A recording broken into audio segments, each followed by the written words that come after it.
सहनाववतु सहनौ भुनक्तु सह वीर्यं करवावहै तेजस्विनावधीतमस्तु मा विद्विषावहै। ॐ शान्ति शान्ति शान्तिः। गुरुब्रह्मा गुरुविष्णु गुरुदेवो महेश्वरः गुरुसाक्षात् परब्रह्मा तस्मै श्री गुरवे नमः। तस्मै श्री गुरवे नमः।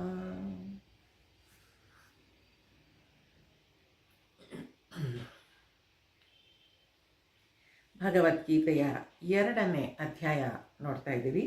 ಸಾಂಖ್ಯಯೋಗ. ಸಾಂಖ್ಯಯೋಗದಲ್ಲಿ ಭಗವಂತ ಕೃಷ್ಣ ಅರ್ಜುನನಿಗೆ ಹೇಳ್ತಾ ಇದ್ದಾನೆ, ಏನಂತ? ಯುದ್ಧ ಮಾಡು, ನಿನ್ನ ಕರ್ತವ್ಯವನ್ನು ಮಾಡು ಅಂತ. ಅರ್ಜುನನಿಗೆ ವಿಚಾರವಾದಿ ಅವನಿಗೆ ಸಾಕಷ್ಟು ಸಲ ಅನ್ನಿಸ್ತಾ ಇದೆ, ನನ್ನವರನ್ನು ಹೇಗೆ ಕೊಲ್ಲಬೇಕು ಅಂತ. ಯುದ್ಧ ಅನಿವಾರ್ಯನಾ? ಈ ಥರ ಎಲ್ಲ ಯೋಚನೆಗಳು ಅವನಿಗೆ ಬರ್ತಾ ಇರುವಾಗ ಕೃಷ್ಣ ಆತ್ಮತತ್ವವನ್ನು ವಿವರಿಸ್ತಾ ಇದ್ದಾನೆ. ನೋಡಿ, ಆಧ್ಯಾತ್ಮ ವಿದ್ಯೆಯಲ್ಲಿ ಒಂದು ಹೇಳಿಕೊಡುವ ರೀತಿ ಇದೆ. ಅವ್ರು ಏನು ಮಾಡ್ತಾರೆ ಅಂದರೆ, ಮೊದಲು PhD ಲೆವೆಲಲ್ಲಿರೋದನ್ನು ಹೇಳಿಬಿಡ್ತಾರೆ. ಅದು ಅರ್ಥ ಆಗಲಿಲ್ವಾ, ಒಂದು ಸ್ಟೆಪ್ ಕೆಳಗೆ ಬಾ. ಅದು ಅರ್ಥ ಆಗಲಿಲ್ವಾ, ಇನ್ನೊಂದು ಸ್ಟೆಪ್ ಕೆಳಗೆ ಬಾ. ಆ ಥರದಲ್ಲಿ ಹೇಳ್ಕೊಡೋದು ಒಂದು ರೂಢಿ. ಯಾಕಂದರೆ ಯಾರ್ಯಾರ ಸ್ಪಿರಿಚುವಲ್ ಲೆವೆಲ್ ಅಂದರೆ ಆಧ್ಯಾತ್ಮಿಕ ವಿದ್ಯೆ ಅನುಭವ ಎಷ್ಟರ ಮಟ್ಟಿಗಿರುತ್ತೆ ಅಂತ ಯಾರಿಗೂ ಗೊತ್ತಿರೋದಿಲ್ಲ. ಅದಕ್ಕೆ ಹೇಳ್ಕೊಡೋ ಆಚಾರ್ಯರಾಗಲಿ ಅಥವಾ ನಮ್ಮ ಶಾಸ್ತ್ರದ ವಿಧಿ ಹೇಳ್ಕೊಡೋದು ಏನಾಗಿದೆ, ABCD ಇಂದ ಹೇಳ್ಕೊಡೋಕ್ಕಾಗಲ್ಲ. LKG UKG ಇಂದ, ಅದು PhD ಇಂದನೇ ಶುರು ಆಗೋದು. ಅದಕ್ಕೆ ಇಲ್ಲಿ ಭಗವಂತ ಕೃಷ್ಣನು ಅಲ್ಲಿಂದನೇ ಹೇಳ್ತಾ ಇದ್ದಾನೆ, ಆತ್ಮತತ್ವವನ್ನು ಹೇಳ್ತಾ ಇದ್ದಾನೆ. ಮೊದಲು ನಿನ್ನಲ್ಲಿ ಬೆಳಗ್ತಾ ಇರುವ ಆ ಚೈತನ್ಯ ಶಕ್ತಿ ಯಾವುದು, ಹೇಗಿದೆ, ಅದನ್ನು ಅರ್ಥ ಮಾಡ್ಕೋ. ಅದು ಗೊತ್ತಾದರೆ ನೀನೆಲ್ಲ ಚೆನ್ನಾಗಿರ್ಬೋದು. ಆ ರೀತಿಯಲ್ಲಿ ಅಲ್ಲಿಂದ ಹೇಳ್ತಾ ಹೋಗ್ತಾ ಇದ್ದಾನೆ ಅವನು. ಇದೇನಪ್ಪ ಇಷ್ಟೊತ್ತಿಗೇನೆ ಆಗಲೇ ಆತ್ಮ ಆತ್ಮ ಅಂತ ಶುರು ಆಗೋಗಿದೆ ಅಂತ ನಮಗೂ ಅನ್ನಿಸ್ಬೋದು. ಇಲ್ಲ, ಮುಂದೆ ಅವನು ಕೃಷ್ಣ ಇಳಿತಾನೆ, ಅವನಿಗೂ ಗೊತ್ತಾಗುತ್ತೆ. ಯಾವಾಗಲೂ ಒಂದ್ಸಲ ಅವನು ಕೃಷ್ಣ ಅರ್ಜುನನ ಮುಖ ನೋಡಿದಾಗ, ಓ ಇವನಿಗೇನೋ ಅರ್ಥ ಆಗಿಲ್ಲ ಅನ್ನೋದು ಗೊತ್ತಾಗುತ್ತೆ. ಆವಾಗ ಅವನು ಮತ್ತೆ ಕೆಳಗಿಳಿದು ಎಲ್ಲ ಹೇಳ್ತಾ ಹೋಗ್ತಾನೆ. ಸದ್ಯಕ್ಕಂತೂ ಈ ಆತ್ಮತತ್ವವನ್ನು ಹೇಳ್ತಾ ಅವನು 23ನೇ ಶ್ಲೋಕ ನೋಡಿದ್ವಿ. ಅಲ್ಲಿ ಈ ನಮ್ಮಲ್ಲಿ ಬೆಳಗ್ತಾ ಇರುವಂಥ ಚೈತನ್ಯ ಶಕ್ತಿ ಆತ್ಮ ಏನಿದೆ, ಯಾರೂ ಅದನ್ನು ತುಂಡರಿಸ್ಲಿಕ್ಕೆ ಸಾಧ್ಯ ಇಲ್ಲ, ಅದನ್ನು ಬೆಂಕಿಯಲ್ಲಿ ಸುಡ್ಲಿಕ್ಕೂ ಸಾಧ್ಯ ಇಲ್ಲ, ಅದು ನೀರು ನೆನೆಸ್ಲಿಕ್ಕೆ ಸಾಧ್ಯ ಇಲ್ಲ, ಗಾಳಿ ಒಣಗಿಸ್ಲಿಕ್ಕೆ ಸಾಧ್ಯ ಇಲ್ಲ ಅಂತ ನೋಡಿದ್ವಿ. ಅಂದರೆ ಅದು ಸೂಕ್ಷ್ಮದಲ್ಲಿ ಅತೀ ಸೂಕ್ಷ್ಮವಾದದ್ದು. ಆ ರೀತಿಯ ಚೈತನ್ಯ ಶಕ್ತಿ ನಮ್ಮಲ್ಲಿ ಇದೆ ಅನ್ನೋದನ್ನು ಹೇಳಿದ್ದ. ಮುಂದುವರಿಸ್ತಾ 24ನೇ ಶ್ಲೋಕ 2ನೇ ಅಧ್ಯಾಯ. ರೇಖಾ ಅವರು ಈ ಶ್ಲೋಕ ಸಿಕ್ತ ಪುಸ್ತಕ? 24ನೇ ಶ್ಲೋಕ 2ನೇ ಅಧ್ಯಾಯ ಚಾಂಟ್ ಮಾಡ್ಲಿಕ್ಕಾಗತ್ತಾ? अच्छेद्योऽयमदाह्योऽयम् अक्लेद्यो शोष्य एव च नित्यः सर्वगतस्थाणुः अचलोऽयं सनातनः. ಏನು ಹೇಳ್ತಾನೆ? ಈ ಆತ್ಮನು ತುಂಡರಿಸಲಾಗದವನು, ಸುಡಲಾಗದವನು, ತೋಯಿಸಲಾಗದವನು ಅಥವಾ ಒಣಗಿಸಲಾಗದವನು. ಹಿಂದೆ ಕೂಡ ಅದನ್ನೇ ಹೇಳಿದಾನ ಅವನು. ಇವನು ನಿತ್ಯನು, ಎಲ್ಲೆಲ್ಲಿಯೂ ಇರುವವನು, ಸ್ಥಿರನು, ಅಚಲನು ಮತ್ತು ಪುರಾತನನು. ಪುರಾತನ, ಎಲ್ಲೆಲ್ಲೂ ಇರುವಂಥವನು. ಒಂದು ಕಡೆ ಇದ್ದಾನೆ, ಒಂದು ಕಡೆ ಇಲ್ಲ. ಈ ಶರೀರದ ಒಳಗಡೆ ಇದ್ದಾನೆ, ಹೊರಗಡೆ ಇಲ್ಲ, ಆ ಥರ ಇಲ್ಲ. ಆತ್ಮ ಸರ್ವವ್ಯಾಪಿ ಆಗಿರುವುದು, ಎಲ್ಲವೂ ಆತ್ಮನಲ್ಲೇ ಇರುವುದು ಅನ್ನೋದು ಇಲ್ಲಿ ಹೇಳ್ತಾ ಇದ್ದಾನೆ. ಕೆಲವು ಅರ್ಥ ಆಗದೆ ಇದ್ರೂ ಒಪ್ಕೊಂಬಿಡಿ, ಆಮೇಲೆ ನಿಧಾನಕ್ಕೆ ಅರ್ಥ ಆಗ್ತಾ ಹೋಗುತ್ತೆ. ಈಗ ಈ ವಸ್ತು ಎಲ್ಲಿದೆ? ಆಕಾಶದಲ್ಲಿದೆ ಅಂತ ಹೇಳ್ತೀವಿ. ಆ ಆಕಾಶ ಎಲ್ಲಿದೆ? ಇಡೀ ಭೂಮಂಡಲ ಇದೆ ಅಲ್ವಾ, ಆ ಭೂಮಿ ಕೂಡ ಅಲ್ಲೇ ಆಕಾಶದಲ್ಲಿರೋದು. ಹಾಗಾದರೆ ಈ ಆತ್ಮತತ್ವ ಅದಕ್ಕಿಂತ ದೊಡ್ಡದು, ಅದನ್ನೂ ವ್ಯಾಪಿಸಿದೆ. ಎಲ್ಲವೂ ಈ ಆತ್ಮತತ್ವದಲ್ಲಿ ಇದೆ ಅನ್ನೋದನ್ನು ಭಗವಂತ ಹೇಳ್ತಾ ಇದ್ದಾನೆ. ಇವನು ನಿತ್ಯನು ಅಂದರೆ ಹಿಂದೆ ಕೂಡ ಇದ್ದ, ಈಗಲೂ ಇದ್ದಾನೆ, ಮುಂದೆಯೂ ಇರ್ತಾನೆ. ಆತ್ಮ ಅನ್ನುವಂಥದ್ದು ಎಲ್ಲೋ ಒಂದು ಸ್ವಲ್ಪ ಕಾಣಿಸ್ಕೊಂಡು ಮರೆಯಾಗಿದ್ದಲ್ಲ, ನಿತ್ಯ ಅಂದರೆ ಸದಾಕಾಲ ಇರುವವನು, ಮತ್ತು ಎಲ್ಲ ಕಡೆ ಇರುವಂಥವನು, ಅಚಲನು, ಸ್ಥಿರವಾಗಿದ್ದಾನೆ ಅವನು. ಅಂದರೆ ನಮಗೆಲ್ಲ ಹೇಳುವಾಗ ಇದು ಅಚಲನು ಅಂತ ಹೇಳುವಾಗ ಇದು ನನ್ನ ಶರೀರ ಜೊತೆಗೆ ನನ್ನ ಆತ್ಮ ಕೂಡ ಓಡಾಡ್ತಾ ಇದೆ, ಆ ಥರ ಇಲ್ವಂತೆ. ಅದು ಎಲ್ಲ ಕಡೆ ಆತ್ಮತತ್ವ ಇರೋದ್ರಿಂದ ಅದು ಹಾಗೆ ಅದು ಆತ್ಮ ಅಚಲವಾದದ್ದು ಅಂತ. ಈಗ ಒಂದು ರೇಡಿಯೋ ವೇವ್ ಏನಿರುತ್ತೆ ಅದನ್ನು ಟ್ಯೂನ್ ಮಾಡಿಕೊಂಡ್ರೆ ಅದನ್ನು ಎಲ್ಲಿಟ್ಕೊಂಡು ಓಡಾಡಿದ್ರೂ ಅದು ಕನೆಕ್ಟ್ ಆಗಿ ನಮಗೆ ಸಾಂಗ್ಸ್ ಎಲ್ಲ ಬರ್ತಾ ಇರುತ್ತಲ್ವ, ಹಾಡೆಲ್ಲ ಬರ್ತಾ ಇರುತ್ತೆ. ಹಾಗಂತ ಆ ರೇಡಿಯೋ ಜೊತೆ ಏನೋ ಅದು ಕನೆಕ್ಟ್ ಆಗಿರೋದು ವೇವ್ ಇದು ಅಂಟ್ಕೊಂಡಿದೆ ಅಂತ ಏನಿಲ್ಲ ಅದು ಅಲ್ವಾ. ಆ ಸಿಗ್ನಲಿಂಗ್ ಎಲ್ಲ ಕಡೆ ಸಿಗ್ತಾ ಇರುತ್ತೆ. ಹಾಗೆ ಇಲ್ಲೂ ಕೂಡ ಅವನು ಅಚಲನು ಮತ್ತು ಪುರಾತನ ಅಂದರೆ ಯಾವತ್ತೂ ಒಂದಿನ ಇವತ್ತಿಂದ ಶುರುವಾಗಿದ್ದು ಆ ಥರ ಇಲ್ಲ. ಅದು ಮೊದಲಿಂದನೂ ಇದೆ, ಈಗಲೂ ಇದೆ. ಆ ಥರದಲ್ಲಿ ಅವನು ಅವ್ಯಕ್ತನು ಮತ್ತು ಪುರಾತನನು, ಬಹಳ ಬಹಳ ಬಹಳ ಅದಕ್ಕೊಂದು ಈ ಟೈಮಿಂದ ಶುರು ಆಯಿತು ಅಂತ ಹೇಳಲಿಕ್ಕೆ ಬರಲ್ಲ, ಅದು ಇದೆ ಅಷ್ಟೇ. ಎಷ್ಟು ಪುರಾತನ ಅದಕ್ಕೊಂದು ಡೇಟ್ ಅಂತ ಹೇಳಲ್ಲ, ಇದಕ್ಕೆ ಮೊದಲು ಅಂತ. ಪುರಾತನ ಅಂದರೆ ಪುರಾತನ, ಇನ್ಫೈನೈಟ್, ಅದು ತುಂಬ ತುಂಬ ತುಂಬ ತುಂಬ ಅಂತ ಹೇಳ್ತೀವಲ್ವ, ಹಾಗೆ ಹಳೆಯೇ ಇದು ಅವಾಗಿಂದನೂ ಇದ್ದಾನೆ ಆತ್ಮ ಅಂತ ಹೇಳ್ತಾರೆ. ಮುಂದುವರೆಸ್ತಾ ಮುಂದಿನ 25ನೇ ಶ್ಲೋಕದಲ್ಲಿ ಅದೇ ವಿಚಾರ ಮುಂದುವರಿಯುತ್ತೆ. ನೋಡೋಣ 25ನೇ ಶ್ಲೋಕ. ಅವ್ಯಕ್ಯೋಯಮಚಿಂತ್ಯೋಯಂ ಅವಿಕಾರ್ಯೋಯಮುಚ್ಯತೆ ತಸ್ಮಾದೇವಂ ವಿದಿತ್ವೈನಂ ನಾನುಶೋಚಿತುಮರ್ಹಸಿ. ಆತ್ಮನು ಅವ್ಯಕ್ತನು, ಅಚಿಂತ್ಯನು, ಮಾರ್ಪಡಿಸಲಾಗದವನು. ಆದ್ದರಿಂದ ಈತನನ್ನು ಈ ರೀತಿ ತಿಳಿದು ನೀನು ವ್ಯಥೆ ಪಡಬಾರದು. ಆತ್ಮನು ಅವ್ಯಕ್ತನು, ಅವನು ಯಾರಿಗೂ ಕಾಣಿಸೋ ಅಂಥದ್ದಲ್ಲ, ಅದು ಅವ್ಯಕ್ತ. ಅವನೆಲ್ಲೂ ಯಾರಿಗೂ ಕಾಣಿಸ್ತಾ ಇಲ್ಲ, ವ್ಯಕ್ತವಾಗ್ತಾ ಇಲ್ಲ ಅವನು. ಅಚಿಂತ್ಯ ಅಂದರೆ ಚಿಂತೆಗೆ ಸಿಗದವನು ಅಂತ. ಚಿಂತೆಗೆ ಸಿಗಬೇಕು ಅನ್ನೋದಾದರೆ ಈಗ ನೋಡಿ, ನಾನು ಯಾವುದ್ರ ಬಗ್ಗೆನೋ ಚಿಂತೆ ಮಾಡಬೇಕು ಅಂತ ಆದರೆ ನಾನು ಮೊದಲು ಇರಬೇಕಲ್ವ, ಎಕ್ಸಿಸ್ಟ್ ಆಗಬೇಕು ಅಂದರೆ ಆತ್ಮಶಕ್ತಿ ನನ್ನಲ್ಲಿರಬೇಕು. ಯಾವುದ್ರ ಬಗ್ಗೆ ನಾನು ಯೋಚಿಸ್ಬೇಕಾದ್ರೂ ಆ ಚೈತನ್ಯ ಶಕ್ತಿ ನನ್ನಲ್ಲಿದ್ದರಷ್ಟೇ ಯೋಚಿಸೋಕ್ಕಾಗೋದು. ಅಂತಹ ಚೈತನ್ಯ ಶಕ್ತಿಯ ಬಗ್ಗೆ ನಾನು ಚಿಂತೆ ಮಾಡ್ತೀನಿ ಅಂದರೆ ಅವನಿದ್ದರೆ ಚಿಂತೆ ಮಾಡೋಕ್ಕಾಗೋದು, ಅವನಿಲ್ಲದೆ ಇದ್ದರೆ ಮಾಡಲಿಕ್ಕೆ ಸಾಧ್ಯನೇ ಇಲ್ಲ. ಆದ್ದರಿಂದ ಅವನು ಅಚಿಂತ್ಯನು, ಅವನ ಬಗ್ಗೆ ಚಿಂತೆ ಮಾಡಲಿಕ್ಕೆ ಸಾಧ್ಯ ಇಲ್ಲ, ಅಂದರೆ ಸಿಗೋದಿಲ್ಲ ಅವನು ಯೋಚಿಸ್ಲಿಕ್ಕೆ ಅಂತ. ಮಾರ್ಪಡಿಸಲಾಗದವನು, ಈಗ ಶರೀರ ಹುಟ್ಟದಾಗಿಂದ ಇಲ್ಲಿವರೆಗೂ ಮಾರ್ಪಡ್ತು, ಅಂದರೆ ಬೇರೆ ಬೇರೆ ಆಕಾರವನ್ನು, ಅಂದರೆ ಬೆಳೀತಾ ಹೋಯಿತು, ಬೇರೆ ಬೇರೆ ಆಕಾರ ಅನ್ನಬಾರ್ದು, ಬೆಳೀತಾ ಹೋಯಿತು ಅಲ್ವಾ. ಹಾಗೆ ಈ ಆತ್ಮ ದೊಡ್ಡದಾಗ್ತಾ ಹೋಗಲಿಲ್ಲ, ಅದು ಎಲ್ಲೂ ಮಾರ್ಪಾಡಾಗಲಿಲ್ಲ. ಆ ಚೈತನ್ಯ ಶಕ್ತಿ ಹೇಗಿತ್ತೋ ಹಾಗೇ ಇದೆ ಅಂತ ಶಾಸ್ತ್ರ ಹೇಳೋದು. ಯಾಕೆ? That is principle of existence ಅಂದರೆ ಅದೊಂದು ತತ್ವ. ಅದು ಮಗುವಾಗಿದ್ದಾಗಲೂ ಇತ್ತು, ಯೌವನದಲ್ಲೂ ಇತ್ತು, ಬಾಲ್ಯದಲ್ಲೂ ಇತ್ತು, ಈಗ ಕೂಡ ಇದೆ, ಮುಂದೆ ಕೂಡ ಇರುತ್ತೆ. ಆ ರೀತಿಯಲ್ಲಿ ಅವನು ಮಾರ್ಪಡಿಸಲಾಗದವನು, ಅವನನ್ನು ಮಾರ್ಪಡಿಸ್ಲಿಕ್ಕಾಗಲ್ಲ. ಆದ್ದರಿಂದ ಈತನನ್ನು ಈ ರೀತಿ ತಿಳಿದು ನೀನು ವ್ಯಥೆ ಪಡಬಾರದು. ಇದೆಲ್ಲ ನೀನು ಆತ್ಮತತ್ವವನ್ನು ತಿಳ್ಕೊಂಡು ವ್ಯಥೆ ಪಡಬೇಡ ಅಂತ ಹೇಳ್ತಾನೆ. ವ್ಯಥೆ ಪಡಬೇಡ ಅಂದರೆ ನಮಗೆ ವ್ಯಥೆ ಆಗ್ತಾನೇ ಇರುತ್ತೆ ದಿನ ಅಲ್ವಾ. ಹೇಗೆ ಇದನ್ನು ತಗೊಳ್ಳೋದು ಜೀವನದಲ್ಲಿ ಅಂತ, ಇದೆಲ್ಲ ವಿಚಾರಗಳು ಓದಲಿಕ್ಕೆ ಕೇಳಲಿಕ್ಕೆ ಚೆನ್ನಾಗಿರುತ್ತೆ. ಅಪ್ಲೈ ಮಾಡ್ಕೊಳ್ಳುವಾಗ ನೋಡಿ, ಯೋಗಿಗಾಗಲಿ ಜ್ಞಾನಿಗಾಗಲಿ ಅಜ್ಞಾನಿಗಾಗಲಿ ಇದೇ ಪ್ರಪಂಚ. ಈ ಜ್ಞಾನವನ್ನು ಅರ್ಥಕೊಂಡಿದ್ರೆ ನಮಗಾಗುವ ಗಾಬರಿ ಅಥವಾ ದುಃಖ ಇದನ್ನು ಸ್ವಲ್ಪ ಕಡಿಮೆ ಮಾಡ್ಕೊಳ್ಬೋದು. ತಕ್ಷಣ ನಾವು ಅಕ್ಸೆಪ್ಟ್ ಮಾಡ್ಕೊಳ್ಳೋದಕ್ಕೆ ಸಾಧ್ಯ ಆಗುತ್ತೆ.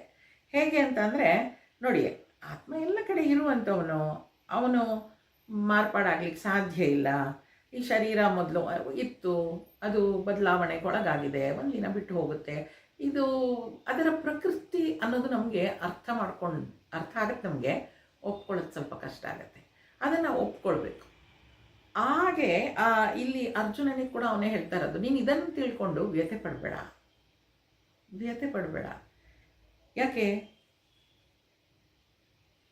ಆ ಆತ್ಮ ಎಂದೆಂದಿಗೂ ಇರ್ತಾನೆ. ಅದರಿಂದ ನೀನು ವ್ಯಥೆ ಪಡಬೇಡ, ಯುದ್ಧಕ್ಕೆ ಸಿದ್ಧನಾಗು ಅಂತ ಹೇಳ್ತಾ ಇದ್ದಾನೆ. ಇಷ್ಟು ಹೇಳಿದ ಮೇಲೆ ಭಗವಂತ ಕೃಷ್ಣ ಅರ್ಜುನನ ಮುಖ ನೋಡ್ತಾನೆ.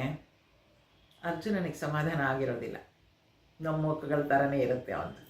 ಏನಿದು ವ್ಯಥೆ ಪಡಬೇಡ ಅಂತೀಯ, ಆತ್ಮ ಅಂತ ಹೇಳ್ತೀಯ, ದಿನನಿತ್ಯದ ಜೀವನದಲ್ಲಿ ನಾವು ನೋಡಿರೋರು, ಜೊತೆಗಿರೋರು, ಅಂಥವ್ರನ್ನ ಕೊಲ್ಲು ಅಂತ ಹೇಳ್ತಿದ್ಯಾ, ಏನು ಕೃಷ್ಣ ಇದು ಅನ್ನೋ ಥರದಲ್ಲಿ ಇರುತ್ತೆ ಅವನ ಮುಖ ಭವಿಷ್ಯ. ಅದಕ್ಕೆ ಭಗವಂತನ ಹೇಳಿದೆ ಅಲ್ವಾ, ಒಂದು ಹೆಜ್ಜೆ ಕೆಳಗೆ ಬಂದು ಈಗ ಅವನಿಗೆ ಉತ್ತರವನ್ನು ಕೊಡ್ತಾ ಇದ್ದಾನೆ. ಅಂದರೆ ಅವನಿಗೆ ಅರ್ಥ ಮಾಡಿಸ್ಲಿಕ್ಕೆ ಪ್ರಯತ್ನ ಪಡ್ತಾ ಇದ್ದಾನೆ. 26ನೇ ಶ್ಲೋಕ. ಅಥ ಚೈನಂ ನಿತ್ಯಜಾತಂ ನಿತ್ಯಂ ವಾ ಮನ್ಯಸೇ ಮೃತಂ ತಥಾಪಿ ತ್ವಂ ಮಹಾಬಾಹೋ ನೈವಂ ಶೋಚಿತುಮರ್ಹಸಿ. ಆಯ್ತಪ್ಪ, ನಾನು ಇಷ್ಟೊತ್ತವರೆಗೂ ಹೇಳಿದೆ, ಆತ್ಮ ಅದಕ್ಕೆ ಸಾವಿಲ್ಲ, ಅದು ಪುರಾತನ, ಅದು ಒಂದಿನ ಇದ್ದು ಒಂದಿನ ಇರಲಿಲ್ಲ ಅಂತಲ್ಲ, ಯಾವಾಗಲೂ ಇತ್ತು, ಎಲ್ಲ ಹೇಳಾಗಿದೆ. ಒಂದು ಪಕ್ಷ ನಿನಗೆ ಅದು ಒಪ್ಪಿಗೆ ಆಗಲಿಲ್ಲ ಅಂತ ಇಟ್ಕೊ. ಅದಕ್ಕೆ ಹೇಳ್ತಾ ಇದ್ದಾನೆ ಏನಂತ, ಒಂದು ವೇಳೆ ನೀನು ಇವನನ್ನು ಅಂದರೆ ಆತ್ಮನನ್ನು ನಿರಂತರವಾಗಿ ಹುಟ್ಟುತ್ತಿರುತ್ತಾನೆ ಮತ್ತು ಮರಣ ಹೊಂದುತ್ತಿರುತ್ತಾನೆ ಎಂದು ತಿಳಿಯುವುದಾದರೂ ಎಲೈ ಮಹಾಬಾಹುವೆ, ನೀನು ಚಿಂತಿಸಬೇಕಾಗಿಲ್ಲ. ಯಾಕೆ ಚಿಂತಿಸಬೇಕಾಗಿಲ್ಲ? ಹಾಗೆ ಮುಂದಿನ ಶ್ಲೋಕ ಹೇಳ್ತಾನೆ. ಮುಂದಿನ ಶ್ಲೋಕವನ್ನು 27 ಅದನ್ನು ಓದಿ ಎರಡು ಒಟ್ಟಿಗೆ ಅರ್ಥ ನೋಡೋಣ. ಜಾತಸ್ಯ ಹಿ ಧ್ರುವೋ ಮೃತ್ಯುಃ ಧ್ರುವಂ ಜನ್ಮ ಮೃತಸ್ಯ ಚ ತಸ್ಮಾದಪರಿಹಾರ್ಯೇತ್ತೇ ನ ತ್ವಂ ಶೋಚಿತುಮರ್ಹಸಿ. ಅಲ್ವಾ? ಒಂದು ಪಕ್ಷ ಈ ಆತ್ಮ ಅನ್ನೋದು ಸಾಯುತ್ತೆ ಮತ್ತೆ ಹುಟ್ಟುತ್ತೆ ಅಂತ ಅಂದ್ಕೊಂಡ್ರು ನೀನು ಅದಕ್ಕೆ ಯೋಚಿಸ್ಬೇಕಾಗಿಲ್ಲ. ಯಾಕಂದರೆ ಹುಟ್ಟಿದವನಿಗೆ ಮರಣ ಖಂಡಿತ ಮತ್ತು ಮರಣ ಹೊಂದಿದವನಿಗೆ ಹುಟ್ಟು ಖಂಡಿತ. ಆದ್ದರಿಂದ ಅನಿವಾರ್ಯವಾದ ಇವುಗಳಿಗೆ ನೀನು ಶೋಕಿಸಬಾರದು. ಇದು ಅನಿವಾರ್ಯ. ಹುಟ್ಟಿದ್ದೇವೋ, ಪ್ರಪಂಚಕ್ಕೆ ಬಂದಿದ್ದೇವೋ, ಒಂದಲ್ಲ ಒಂದಿನ ನಾವು ಈ ಪ್ರಪಂಚ ಬಿಟ್ಟು ಹೋಗಬೇಕು. ಎಲ್ಲರೂ ಕ್ಯೂ ಅಲ್ಲಿದ್ದೀವಿ. ಆದರೆ ನಮಗೇನು ಅಂದರೆ ನಾವು ಹೋಗ್ತೀವಿ ಅಂತ ನಾವು ಯಾವಾಗಲೂ ಅಂದ್ಕೊಳ್ಳೋದೇ ಇಲ್ಲ. ಬೇರೆಯವ್ರು ಹೋದಾಗ ಹೌದಾ ಪಾಪ ಅನಿಸುತ್ತೆ ಹೊರತು ನಾವು ಒಂದಿನ ಹೋಗಬೇಕು, ಆ ಕ್ಯೂ ಅಲ್ಲಿದ್ದೀವಿ ಅನ್ನೋದು ಅನಿಸೋದೇ ಇಲ್ಲ ನಮಗೆ. ಭಗವಂತ ಹೇಳ್ತಾನೆ, ಒಂದು ಪಕ್ಷ ನೀನು ಆ ರೀತಿ ಅಂದ್ಕೊಂಡ್ರು ಈ ಆತ್ಮ ಇವಾಗ ಹುಟ್ಟಿದೆ, ಅದು ಯಾವಾಗಲೂ ಇರುತ್ತೆ ಅಂತ ನೀನು ಹೇಳಲಿಕ್ಕೆ ಸಾಧ್ಯನೇ ಇಲ್ಲ. ಹುಟ್ಟಿದೆ ಅಂತ ಅಂದ್ಕೊಂಡಿದ್ಯೋ ಒಂದಲ್ಲ ಒಂದಿನ ಅದು ಸಾಯಲೇಬೇಕು. ಶರೀರ ಅಲ್ಲ, ಆತ್ಮ ಹುಟ್ಟಿದೆ ಅಂತ ನೀನು ಅಂದ್ಕೊಂಡ್ರು ಕೂಡ ಅದು ಕೂಡ ಒಂದಲ್ಲ ಒಂದಿನ ಸಾಯಲೇಬೇಕು. ಯಾಕೆ? ಹುಟ್ಟಿದವನು ಮತ್ತೆ ಮರಣ ಹೊಂದಬೇಕು, ಮರಣ ಹೊಂದಿದವನು ಮತ್ತೆ ಹುಟ್ಟು ಬಂದೇ ಬರ್ತಾನೆ. ಎಲ್ಲಿಯವರೆಗೂ ಅವನು ಮೋಕ್ಷಕ್ಕೆ ಪ್ರಯತ್ನಿಸೋದಿಲ್ವಾ? ಪುನರಪಿ ಜನನಂ ಪುನರಪಿ ಮರಣಂ ಪುನರಪಿ ಜನನಿ ಜಠರೇ ಶಯನಂ. ಆದ್ದರಿಂದ ಇದು ಅನಿವಾರ್ಯ. ಹುಟ್ಟು ಮತ್ತು ಸಾವು ಅನಿವಾರ್ಯ. ಬರ್ತದೆ, ಹುಟ್ಟಿದ ಮೇಲೆ ಹುಟ್ಟಿದ ನಂತರ ಅವನು ಸಾಯಲೇಬೇಕು. ಸತ್ತ ನಂತರ ಅವನು ಮತ್ತೆ ಹುಟ್ಟುತ್ತಾನೆ. ಎಲ್ಲೋ ನಮಗೆ ನೆನಪಿರೋದಿಲ್ಲ ಎಲ್ಲಿ ಹುಟ್ಟಿದ್ವಿ, ಹೋದ ಜನ್ಮದಲ್ಲಿ ಯಾರ ಜೊತೆ ಇದ್ವಿ, ಅದೆಲ್ಲ ನೆನಪಿರಲ್ಲ. ಆದರೆ ಮತ್ತೆ ಹುಟ್ಟುತ್ತೀವಿ ಅನ್ನೋದು ಶಾಸ್ತ್ರ ಹೇಳುತ್ತೆ. ಭಗವದ್ಗೀತೆ ಪುನರ್ಜನ್ಮವನ್ನು ಒಪ್ಪುವಂಥದ್ದು. ಆದ್ದರಿಂದ ಪುನರಪಿ ಜನನಂ ಪುನರಪಿ ಮರಣಂ ಪುನರಪಿ ಜನನಿ ಜಠರೇ ಶಯನಂ. ಈ ಶಿವಾಪರಾಧ ಕ್ಷಮಾಪಣಾ ಸ್ತೋತ್ರದಲ್ಲಿ ಹೇಳ್ತಾರೆ, ಯಾಕೆ ಅಂದರೆ ಇದು ಜೀವನದಲ್ಲಿ ನಾನು ಹೇಳ್ತಾ ಇರ್ತೀನಲ್ವಾ, ಖಾನ ಪೀನ ಮೋಜು ಉಡಾನ ಇಷ್ಟೇ ಅಲ್ಲ, ಇದಕ್ಕಿಂತ ಭಿನ್ನವಾದ ಒಂದು ಜೀವನ ನಮ್ಮದಿದೆ ಅಂತ ನಮಗೆ ಅರ್ಥ ಆಗಬೇಕು, ಗೊತ್ತಾಗಬೇಕು ಅಂತ ಹೇಳಿದ್ರೆ ಈ ಶಾಸ್ತ್ರವನ್ನು ಓದಬೇಕು. ನಾವು ಏನನ್ನು ಅಚೀವ್ ಮಾಡಬೇಕು, ಗೋಲ್ ಆಫ್ ಲೈಫ್ ಏನು ಅನ್ನೋದನ್ನು ತಿಳ್ಕೊಳ್ಬೇಕು ಅಲ್ವಾ. ಈ ಶಿವಾಪರಾಧ ಕ್ಷಮಾಪಣ ಸ್ತೋತ್ರದಲ್ಲಿ ಶಿವಾಪರಾಧ ಕ್ಷಮಾಪಣ ಸ್ತೋತ್ರ, ಅದರಲ್ಲಿ ಮಗು ತಾಯಿಯ ಗರ್ಭದಲ್ಲಿರುವಾಗ ಬೇಡ್ಕೊಳುತ್ತಂತೆ. ಏನಂತ, ನಾನಿಲ್ಲಿ ರಕ್ತ ಮಾಂಸ ಮುದ್ದೆಯ ಮಧ್ಯೆ ಸಿಕ್ಕಾಕೊಂಡ್ಬಿಟ್ಟಿದ್ದೀನಿ, ನಂಗೆ ತುಂಬ ಕಷ್ಟ ಆಗ್ತಾ ಇದೆ ಕೃಷ್ಣ, ನನ್ನನ್ನು ಒಂದು ಸಲ ಹೊರಗೆ ಕರ್ಕೊಂಡು ಬಂದ್ಬಿಡು, ನಿಂದೇ ಪ್ರಾರ್ಥನೆ ಮಾಡ್ಕೊಂಡು ನಿನ್ನನ್ನೇ ಯೋಚಿಸ್ಕೊಂಡಿರ್ತೀನಿ ಅಂತ. ಭಗವಂತ ಕೃಷ್ಣ ಹೌದಾ ಪಾಪ ಅಂತ ಅಂದ್ಕೊಂಡು 9 ತಿಂಗಳಾದ್ಮೇಲೆ ಹೊರಗೆ ಕಳಿಸ್ತಾನೆ. ಅವಾಗಲೂ ಅದು ಅಳತ್ತಂತೆ, ನೋಡು ನಾನು ಸಣ್ಣ ಮಗು, ನನಗೆ ಏನಾಗ್ತಿದೆ ಅನ್ನೋದು ಹೇಳೋಕ್ಕೂ ಆಗೋದಿಲ್ಲ, ಅಮ್ಮ ಬಂದ್ರೇ ನನ್ನ ಸ್ವಚ್ಛ ಮಾಡಬೇಕು, ನನಗೇನು ಬೇಕು ಅವಳು ಕೊಟ್ರೇ, ನಾನು ಅತ್ತಾಗ ಅವಳು ತಂದು ಕೊಟ್ರೇ ನನಗಿರೋದು, ಬೇಗ ಈ ಬಾಲ್ಯವನ್ನು ಮುಗಿಸ್ಬಿಡು ಅಂತ. ಆಯಿತು ಕೃಷ್ಣ ಓಕೆ ಅಂತಾನೆ. ಆ ಮಗು ಆಟ ಆಡ್ಲಿಕ್ಕೆ ಶುರುವಾಗುತ್ತೆ. ಬೆಳೆದಾಗ ಅದು ಆಟ ಪಾಠದಲ್ಲಿ ತಲ್ಲೀನ ಆಗೋಗುತ್ತೆ. ಹಾಗೆ ಯೌವನಕ್ಕೆ ಬಂದಾಗ ಹುಡುಗ ಹುಡುಗಿ ಪ್ರೀತಿಯ ಇದರಲ್ಲಿ ಸಿಕ್ಕಾಕೊಂಡ್ಬಿಡುತ್ತೆ. ಆವಾಗಲೂ ನೋಡ್ತಾನೆ ಕೃಷ್ಣ, ಇವಾಗಲಾದರೂ ಇವನು ಒಂದ್ಸಲ ನನ್ನ ಕಡೆ ನೋಡ್ತಾನ ಅಂತ. ಆವಾಗಲೂ ನೋಡೋದಿಲ್ಲ, ನೋಡಲೇ ಇಲ್ಲ ಅದು ಭಗವಂತನ ಕಡೆ. ಹಾಗೆ ಬೆಳೆದು ಓಕೆ ಇಷ್ಟೆಲ್ಲ ಅನುಭವಿಸಿದ ಮೇಲೂ ನೀನು ನನ್ನನ್ನು ನೋಡ್ತಾ ಇಲ್ಲ ಅಲ್ವಾ, ಮರ್ತು ಹೋಗಿದೆ ನಿಮಗೆ, ಹುಟ್ಟಿದಾಗ ನೀನು ಕೊಟ್ಟ ಭಾಷೆ ನೀನು ನನಗೆ ಭಾಷೆ ಕೊಟ್ಟಿದ್ದೆ, ನಿನ್ನನ್ನೇ ನೆನೆಸ್ಕೋತೀನಿ ಅಂತ ನೀನು ನೆನೆಸ್ಕೊಳ್ತಾನೆ ಇಲ್ಲ, ಹೌದಾ, ಆಗ ನೋಡೋಣ ಇರು. ಹೀಗೆ ಮುಂದುವರಿಸ್ಕೊಂಡು ಹೋಗ್ತಾ ಇರುವಾಗ ಆ ಜೀವನದಲ್ಲಿ ಭಗವಂತ ಹೇಳ್ತಾನಂತೆ, ನಿನಗೆ ನೆನಪು ಮಾಡಿಸ್ತೀನಿ ಅಂತ. ಒಂದೊಂದೇ ನೋವು ಒಂದೊಂದೇ ಕಷ್ಟ ಪಡಿಸ್ಲಿಕ್ಕೆ ಶುರು ಮಾಡ್ತಾನೆ. ಆವಾಗಲೂ ಕೂಡ ಅವನು ಕೃಷ್ಣನನ್ನು ನೆನೆಸ್ಕೊಳ್ಳೋದಿಲ್ವಂತೆ, ತಂದೆ ಆದ ಒಂದು ಉತ್ತರವನ್ನು ನೋಡ್ಕೊಳ್ಳೋದಕ್ಕೆ ಪ್ರಯತ್ನ ಪಡ್ತಾನೆ. ಇಷ್ಟೆಲ್ಲ ಆಗುವಾಗ ಕೃಷ್ಣ ಹೇಳ್ತಾನೆ, ನೀನು ನಿನ್ನ ಕಡೆಗೂ ನಿನ್ನನ್ನು ನೆನೆಸ್ಕೊಳ್ಳೇ ಇಲ್ಲ ಅಲ್ವಾ, ಕಮಾನ್ ಲೆಟ್ ಅಸ್ ಮೀಟ್ ಅಗೇನ್. ಎಲ್ಲಿ? ತಾಯಿಯ ಗರ್ಭದಲ್ಲಿ. ಪುನರಪಿ ಮರಣಂ ಪುನರಪಿ ಜನನ, ಮತ್ತೆ ಹುಟ್ಟೋದು ಮತ್ತೆ ಇದೇ ಕೆಲಸ ನಮ್ಮದು, ಈ ಚಕ್ರದಲ್ಲೇ ಇರ್ತೀವಿ. ಹಾಗೆ ಹುಟ್ಟಿದ ಮೇಲೆ ಮರಣ ಖಂಡಿತ, ಮರಣ ಆದಮೇಲೆ ಹುಟ್ಟೋದು ಖಂಡಿತ. ಯಾಕೆ? ನಾವು ಮೋಕ್ಷದ ಕಡೆಗೆ ಪ್ರಯತ್ನ ಪಡದೇ ಇದ್ದರೆ ಇದೇ ರೀತಿಯಾಗಿ ಒಂದು ಚಕ್ರದಲ್ಲಿ ಸುತ್ತಾನೆ ಇರ್ತೀವಿ ಅಂತ, ಅನಿವಾರ್ಯ ಅದು ಅಂತ. ಅದರಿಂದ ಇಲ್ಲ ಅರ್ಜುನನ್ಗೆ ಹೇಳ್ತಾನೆ, don't worry about all this. ಯಾಕೆ? ಹುಟ್ಟಿದ ಮೇಲೆ ಎಲ್ಲರೂ ಸಾಯ್ತಾರೆ, ಸದ್ಮೇಲೆ ಅವ್ರು ಮತ್ತೆ ಹುಟ್ಟುತ್ತಾರೆ.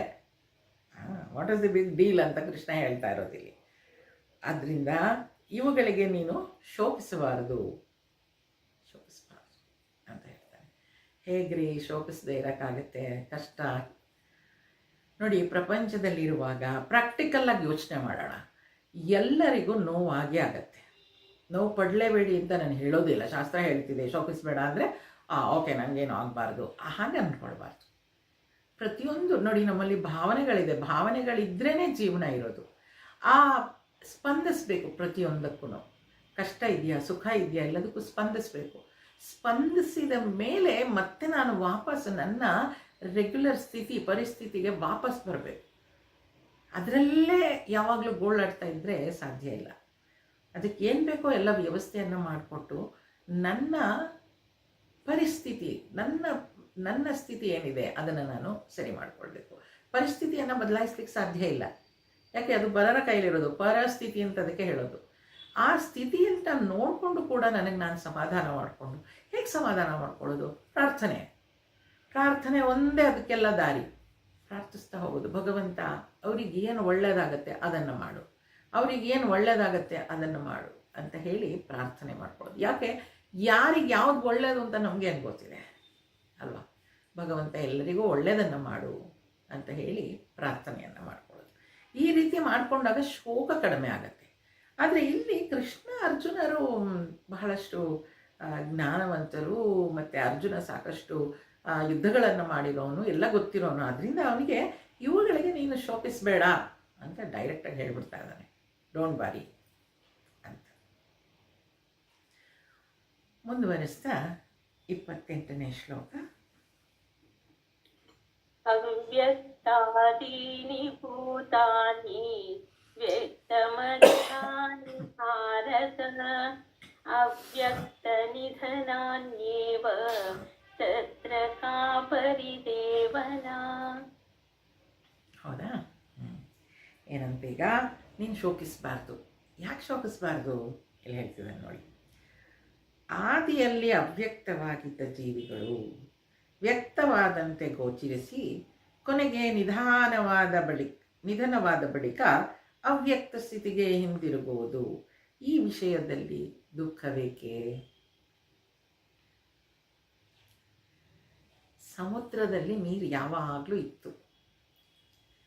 ಯಾವಾಗಲೂ ಒಂದು ಅಲೆ ಎದ್ದು ಹೀಗೆ ಕಾಣಿಸ್ಕೊಳ್ತು, ಅದು ಮತ್ತೆ ಮರೆಯಾಗೋಯ್ತು.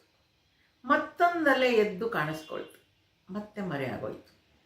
ಅಂದರೆ ಅಲ್ಲಿ ಅವ್ಯಕ್ತವಾಗಿದ್ದ ಅಲೆ ವ್ಯಕ್ತವಾಯಿತು ಸ್ವಲ್ಪ ಸಮಯದಲ್ಲಿ, ಮತ್ತೆ ಅದು ವ್ಯಕ್ತ ಆದಮೇಲೆ ಅವ್ಯಕ್ತ ಆಗೋಯ್ತು.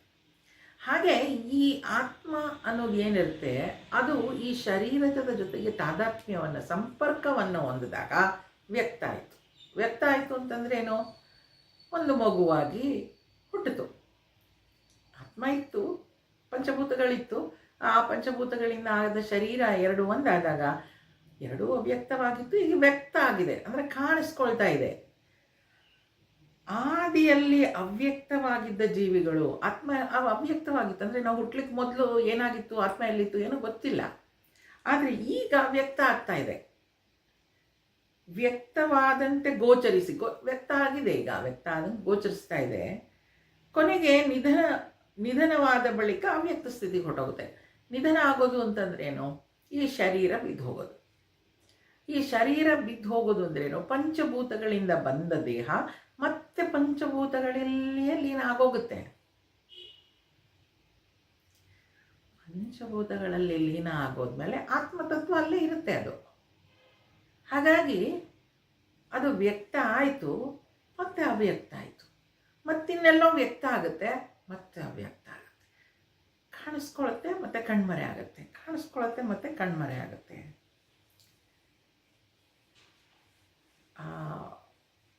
ವ್ಯಕ್ತ ಆಗೋ ಸ್ಥಿತಿ ಪರ್ಮನೆಂಟ್ ಅಲ್ಲ, ಅವ್ಯಕ್ತ ಸ್ಥಿತಿ ಪರ್ಮನೆಂಟ್. ಅದು ಯಾವಾಗಲೂ ಇದ್ದಿದೆ. ಎಲ್ಲೋ ಸ್ವಲ್ಪ ಹೊತ್ತು ಅದು ಹಿಂಗೆ ವ್ಯಕ್ತ ಆಯಿತು, ಆಮೇಲೆ ಅದು ಅವ್ಯಕ್ತ ಸ್ಥಿತಿಗೆ ಹೊರಟೋಯ್ತು.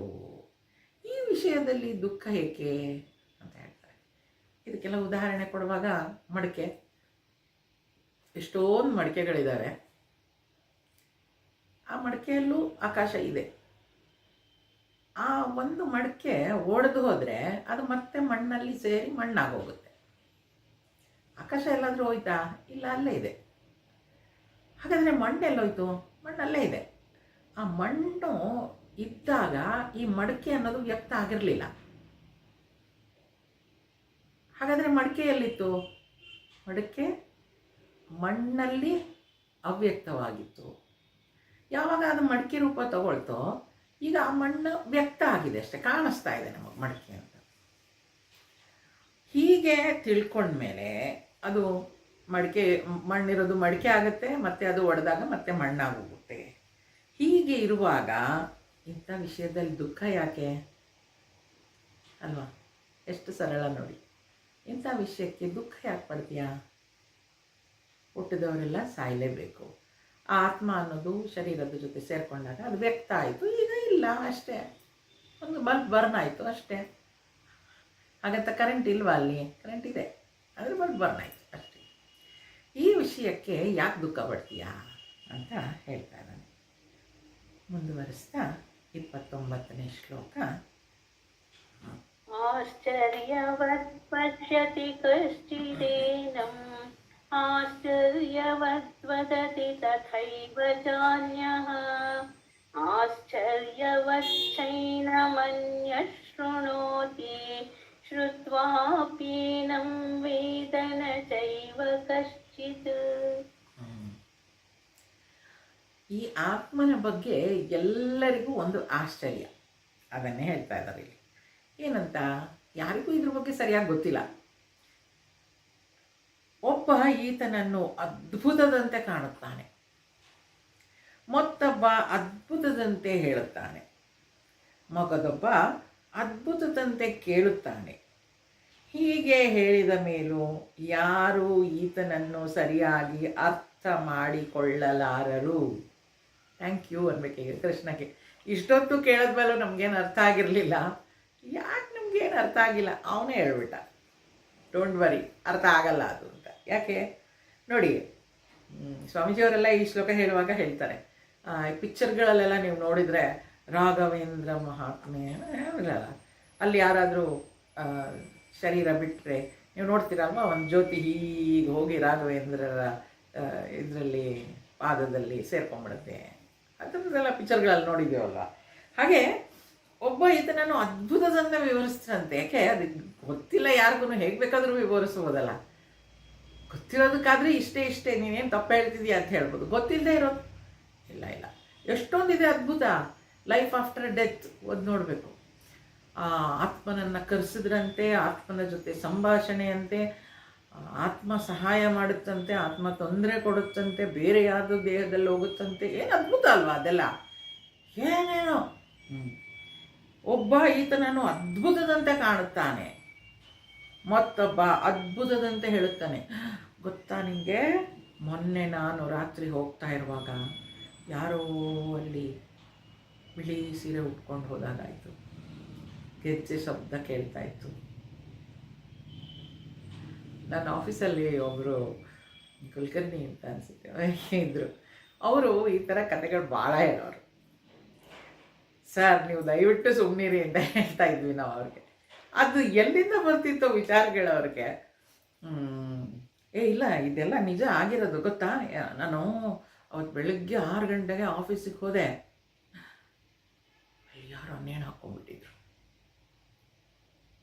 ಆಮೇಲೆ ತಿರುಗಿ ನೋಡ್ತೀನಿ, ಅಲ್ಲಿ ಯಾರು ಇರಲೇ ಇಲ್ಲ. ಕರ್ಕೊಂಡು ಬರೋಕ್ಕೆ ಹೋದೆ ವಾಚ್ಮನ್ನ, ಯಾರು ಇರಲೇ ಇಲ್ಲ. ಇಷ್ಟೆಲ್ಲ ಆಯಿತಾ, ನಾನು 1 ಗಂಟೆ ಬಸ್ಸಲ್ಲಿ ಕೂತ್ಕೊಂಡು ಹೋಗಬೇಕು, ನನ್ನ ಮನೆಗೆ ಹೋಗಬೇಕಾದ್ರೆ. ಅವತ್ತು ಡ್ಯೂಟಿ ಎಲ್ಲ ಮುಗಿಸಿ ಲೇಟ್ ಆಗೋಯ್ತು. ನಾನು ಹೋಗುವಾಗ ಯಾರೋ ಕೂತಿದ್ರು, ತಲೆ ಮೇಲೆ ಹಿಂಗೆ ಟವಲೆಲ್ಲ ಒದ್ಕೊಂಡು ಅವ್ರ ಪಕ್ಕ ಹೋಗಿ ಕೂತ್ಕೊಂಡೆ. ಸ್ವಲ್ಪ ಹೊತ್ತಾದಮೇಲೆ ಅವ್ರು ಮಾತಾಡ್ತಾಯಿದ್ರು, ನಾನು ಮಾತಾಡ್ತಾಯಿದ್ದೆ.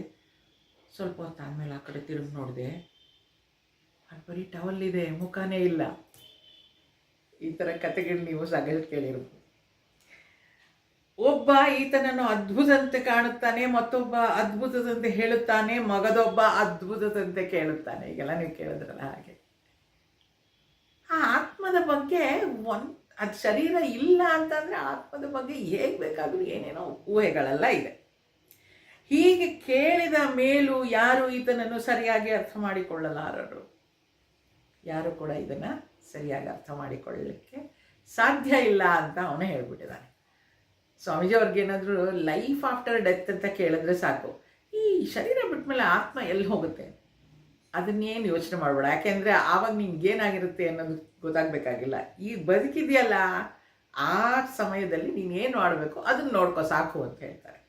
Not life after death, life before death ನೀನು ಏನು ಮಾಡಬೇಕು ಅದನ್ನು ಯೋಚಿಸು. ಲೈಫ್ ಆಫ್ಟರ್ ಡೆತ್ ಏನಿದೆ ನೋಡಲಿಕ್ಕೆ, ಏನಿದೆ ಕೇಳಲಿಕ್ಕೆ, ನೀನೇನಿರೋದಿಲ್ವಲ್ಲ ಅಲ್ಲಿ ಮಾಡಲಿಕ್ಕೆ ಅಂತಲೇ ಅಂತ ಹೇಳ್ತಾರೆ ಅಲ್ವಾ. ಹಾಗಾಗಿ ಈ ಆತ್ಮದ ಬಗ್ಗೆ ಪಿಕ್ಚರ್ಗಳಲ್ಲೂ ಸಾಕಷ್ಟು ಇದ್ರದ್ದು ಬಗ್ಗೆ ಎಲ್ಲ ಬಂದಿದೆ ಅಲ್ವಾ, ನೋಡಿದ್ದೀವಲ್ವ.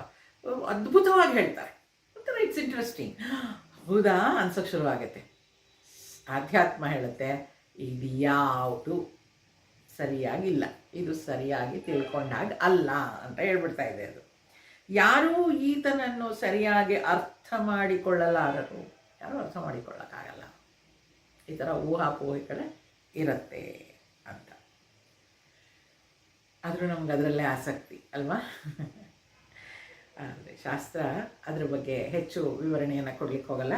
ಜೀವನದಲ್ಲಿ ಜೀವಂತವಾಗಿದ್ದಾಗ, ಶರೀರದಲ್ಲಿದ್ದಾಗ ಏನು ಮಾಡಬೇಕು ಅದಕ್ಕೆ ಹೆಚ್ಚಿನ ಪ್ರಾಮುಖ್ಯತೆಯನ್ನು ಕೊಡು ಅಂತ ಹೇಳ್ತಾರೆ. ಮುಂದುವರಿಸ್ತಾ 30ನೇ ಶ್ಲೋಕ. ದೇಹಿ ನಿತ್ಯಮವಧ್ಯೋಯಂ ದೇಹೇ ಸರ್ವಸ್ಯ ಭಾರತ ತಸ್ಮಾತ್ ಸರ್ವಾಣಿ ಭೂತಾನಿ ನ ತ್ವಂ ಶೋಚಿತುಮರ್ಹಸಿ. ಭರತ ವಂಶೋತ್ಪನ್ನನೇ, ಎಲ್ಲರ ದೇಹದಲ್ಲೂ ನೆಲೆಸಿರುವ ಈ ಆತ್ಮನು ಅವಿನಾಶಿಯು. ಆದ್ದರಿಂದ ನೀನು ಯಾವ ಪ್ರಾಣಿಗಳ ವಿಷಯದಲ್ಲೂ ಶೋಕಿಸಬಾರದು. ಈ ಆತ್ಮ ಅನ್ನುವಂಥದ್ದು ಅವಿನಾಶಿ. ಇದನ್ನೇ ಭಗವಂತ ಹೇಳ್ತಾ ಇರೋದು. ಆತ್ಮತತ್ವ ಏನಿದೆ ಅದು ಅವಿನಾಶಿ, ಅದು ಈ ಶರೀರದಲ್ಲಿ ಇದೆ. ಶರೀರ ಹೋದ್ಮೇಲೂ ಕೂಡ ಅದು ನಾಶ ಆಗೋದಿಲ್ಲ, ಆತ್ಮ ಪರಮಾತ್ಮನನ್ನು ಸೇರುತ್ತೆ ಅಂತ ಹೇಳ್ತಾರೆ. ಜೀವಾತ್ಮ ಪರಮಾತ್ಮ ಐಕ್ಯ ಈ ಥರ ಮಾತುಗಳೆಲ್ಲ ಕೇಳಿದ್ದೀವಲ್ವ. ಆ ಆತ್ಮ ಕೂಡ ಅಲ್ಲಿ ಸೇರ್ಕೊಳ್ಳುತ್ತೆ ಅಷ್ಟೇ. ಅದನ್ನು ನೀನೇನು ಯೋಚಿಸ್ಬೇಕಾಗಿಲ್ಲ ಅಂತ. ಎಲ್ಲರ ದೇಹದಲ್ಲೂ ನೆಲೆಸಿರುವ ಆತ್ಮನೂ ಅವಿನಾಶಿ. ಬರೀ ನನ್ನ ಆತ್ಮ ನನ್ನ ದೇಹದಲ್ಲಿ ಅಂತಲ್ಲ, ಎಲ್ಲ ದೇಹದಲ್ಲೂ ಇರುವಂತಹ ಈ ಏನಿದ್ದಾನೆ ಆತ್ಮ ಅವಿನಾಶಿ. ಅವನು ನಾಶ ಆಗದೇ ಇರುವಂಥವನು. ಹಾಗಾಗಿ ಪ್ರಾಣಿಗಳಲ್ಲಾಗಲಿ ಮನುಷ್ಯರಾಗಲಿ ಇರುವಂತಹ ಆ ಆತ್ಮತತ್ವ, ಆತ್ಮ ನಾಶ ಆಗುವಂಥದ್ದಲ್ಲ. ಶರೀರ ನಾಶ ಆಗುತ್ತೆ, ಆಗಬೇಕು. ಎಷ್ಟು ದಿನ ಅಂತ ಹಾಗೆ ಇಟ್ಕೊಳಕ್ಕಾಗತ್ತೆ ಆ ಶರೀರನ? ನೀವು ಮಾರ್ಕಂಡೇಯ ಕತೆ ಕೇಳಿರ್ಬೇಕಲ್ವ, ಭಕ್ತ ಮಾರ್ಕಂಡೇಯ. ಆ ಭಕ್ತ ಮಾರ್ಕಂಡೇಯ ಅದೆಷ್ಟು 14 ವರ್ಷನೋ 16 ವರ್ಷನೋ ಅವ್ರ ತಂದೆ ತಾಯಿ ತಪಸ್ಸು ಮಾಡಿ ಆ ಮಗುವನ್ನು ಪಡೀತಾರೆ. ನಿನಗೆ ಬುದ್ಧಿವಂತನಾದ ಹುಡುಗ 16 ವರ್ಷ ಬದುಕುವಂಥವ್ನು ಬೇಕಾ, ಅಥವಾ ಬುದ್ಧಿಹೀನ ಆಗಿರುವಂಥವನು 100 ವರ್ಷ ಬಾಳುವಂಥವ್ನು ಬೇಕಾ ಅಂತ ಏನೋ ಕೇಳ್ಕೊಂಡಾಗ, ಇಲ್ಲ ನಮ್ಗೆ 16 ವರ್ಷದ ಹುಡುಗನೇ ಸಾಕು ಅಂತಾರೆ. ಆ 16 ವರ್ಷ ಆಗಿಬಿಡುತ್ತೆ. 16 ವರ್ಷ ಆದಾಗ ಆ ಮಗುವಿಗೆ ಆ ವಿಚಾರ ಗೊತ್ತಾದಾಗ ಅವನೇನು ಮಾಡ್ತಾನೆ, ಆ ಶಿವಲಿಂಗವನ್ನು ಪೂಜಿಸಿ ಅಪ್ಪಿ ಇಟ್ಕೊಂಡು ಬಿಡ್ತಾನಂತೆ. ಆ ಯಮದೂತರು ಬಂದು ಆ ಪಾಶವನ್ನು ಹಾಕಿ ಎಳ್ಕೊಂಡು ಹೋಗುವಾಗ ಆ ಪಾಶ ಬರೀ ಆ ಹುಡುಗನಿಗೆ ಬೀಳ್ದಲೆ ಆ ಶಿವಲಿಂಗಕ್ಕೂ ಬಿದ್ದಾಗ ಆ ಶಿವ ಪ್ರತ್ಯಕ್ಷನಾಗಿ ನನ್ನ ಭಕ್ತರನ್ನು ನೀನು ಕರ್ಕೊಂಡು ಹೋಗುವಾಗಿಲ್ಲ ಅಂತ ಹೇಳ್ಬಿಡ್ತಾನಂತೆ. ಆ ಕಥೆ ಎಲ್ಲರಿಗೂ ಗೊತ್ತಿದೆ. ಇದಾದ್ಮೇಲೆ ಕೇಳಿ, ಶಿವಭಕ್ತರೆಲ್ಲ ಸಾಯಲೇ ಇಲ್ವಂತೆ. ಎಷ್ಟು 100, 200, 300, 400, 700 ಎಷ್ಟು ವರ್ಷ ಆದರೂ ಸಾಯ್ತಾನೆ ಇಲ್ವಂತೆ. ಇದು ಕತೆ. ಅವಾಗ ಏನಾಗುತ್ತೆ, ಶರೀರ ಅನ್ನೋದು ನೀವೇ ನೋಡಿರ್ಬೇಕು. ಒಂದು 100 ವರ್ಷ ಆಯಿತು ಅಂತ ನೋಡಿದರೆ, 100 ವರ್ಷ ಆದವ್ರನ್ನ ಆ ಬಾಡಿ ಶ್ರಿಂಕ್ ಆಗಿಬಿಡುತ್ತೆ. ಶಕ್ತಿ ಕುಂದು ಹೋಗಿರುತ್ತೆ. ಅದು ಎಲ್ಲ ಫ್ಯಾಟ್ ಕರಗಿ ಶ್ರಿಂಕ್ ಆಗ್ತಾ ಹೋಗುತ್ತೆ. ನೀವೇ ಗೊತ್ತಿರುತ್ತೆ, ನೋಡಿರ್ತೀರ. ಬೆನ್ಬಾಗುತ್ತೆ, ಅದು ಚಿಕ್ಕದಾಗ್ತಾ ಹೋಗುತ್ತೆ. ಹಾಗೆ ಶ್ರಿಂಕ್ ಆಗಿ ಆಗಿ ಆಗಿ ಈ 600-700 ವರ್ಷ ಬದುಕಿದವರೆಲ್ಲ ಗೊಂಬೆಗಳ ಥರ ಇಷ್ಟಿಷ್ಟೇ ಆಗ್ಬಿಟ್ರಂತೆ. ಇದು ಯಾರೋ ನಾನು ಕಥೆಯಲ್ಲಿ ಕೇಳಿದ್ದು. ಇಷ್ಟಿಷ್ಟ ಆಗ್ಬಿಡ್ತಾರಂತೆ. ಅವಾಗ ಅವ್ರನ್ನೆಲ್ಲ ಏನು ಮಾಡೋದು, ಅವ್ರನ್ನೆಲ್ಲ ಗೂಡುಗಳು ಮಾಡಿ ಅಲ್ಲಿ ಇಡ್ತಾ ಇದ್ರಂತೆ. ಆಮೇಲೆ ಶಿವ ಮತ್ತೆ ಅವನ ಇದನ್ನು ತೊಗೊಂಡ್ಮೇಲೆ, ವಾಪಸ್ ತೊಗೊಂಡ್ಮೇಲೆ ಇಲ್ಲ ಹೀಗಿರೋದು ಸರಿ ಇಲ್ಲ ಅಂತ ಅಂದ್ಕೊಂಡಾಗ ಮತ್ತೆ ಅದು ಜನಗಳು ಅವರ ಆಯುಷ್ಯ ಮುಗಿದ್ಮೇಲೆ ಆ ಶರೀರವನ್ನು ಬಿಡ್ಲಿಕ್ಕೆ ಶುರು ಮಾಡಿದ್ರು. ಆ ಥರ ಏನೋ ಒಂದು ಕತೆ ಬರುತ್ತೆ. ಅದು ಅಲ್ಲ, ಅದು ಊಹಿಸ್ಕೊಳ್ಳಿದ್ರೆ ಹೇಗಿರುತ್ತೆ ನೋಡಿ. ಸಾವೇ ಇಲ್ಲದೆ ಇದ್ದರೆ ಆ ಶರೀರ ಹೇಗಿರ್ಲಿಕ್ಕೆ ಸಾಧ್ಯ ಅಲ್ವಾ? ಅದು ಚಿಕ್ಕದಾಗ್ತಾ ಹೋಗ್ಬಿಡುತ್ತೆ ಅಂತ.